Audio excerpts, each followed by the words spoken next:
Lost trade baggership mo na parang ganito. Wala kang budget pambili. Ano yung magandang remedyo para makatipid muna pansamantala? Pwede rin pansamantagal. So panoorin mo yung video na to. Tanggalin muna natin.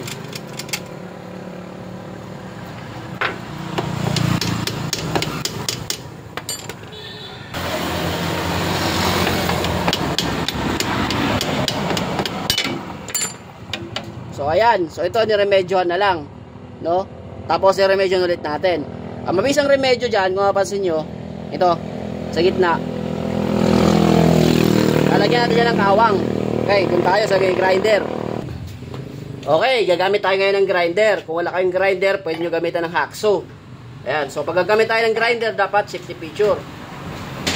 Tadaan.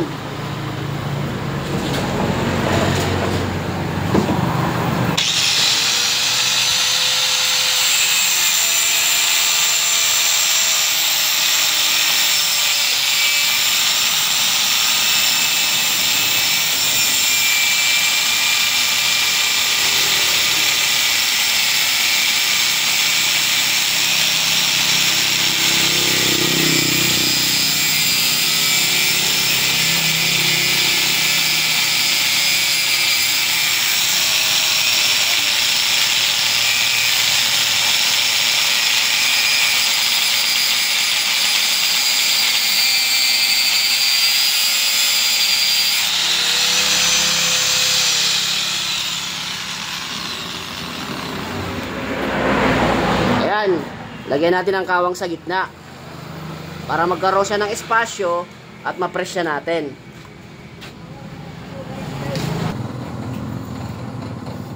Ngayon at meron na po siyang espasyo sa gitna, pupupukin natin para ma-press ng onte.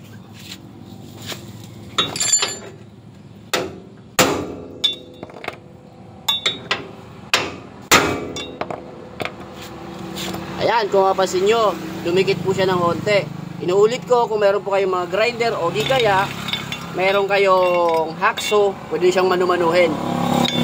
Ito ay pangsamantala lamang, pwede rin pangsamangtagal kung maganda-ganda ang iyong pagkakagawa.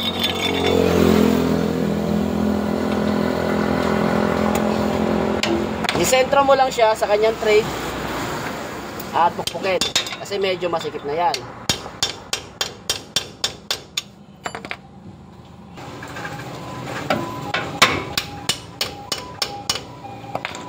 Ayan, so naipasok na natin. Lagyan natin ang tornilyo para umigpit.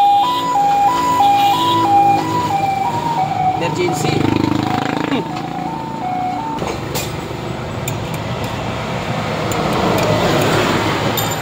Kita natin ang maayos.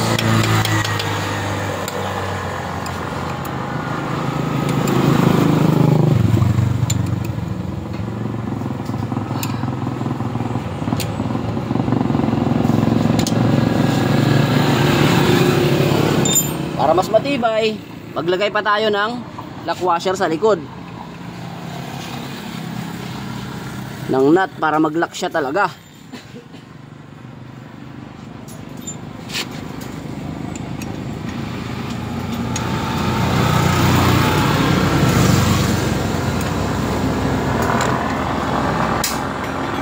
Yan, so tsaga-tsaga lang kung gusto mong makatipid. So ayan, okay na. Gearshift na nga natin. Wow! Yun o. Naririnig nyo ba? Pumapasok na.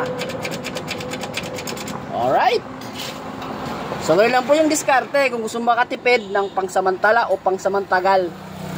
Bye bye. Malabo ng camera natin.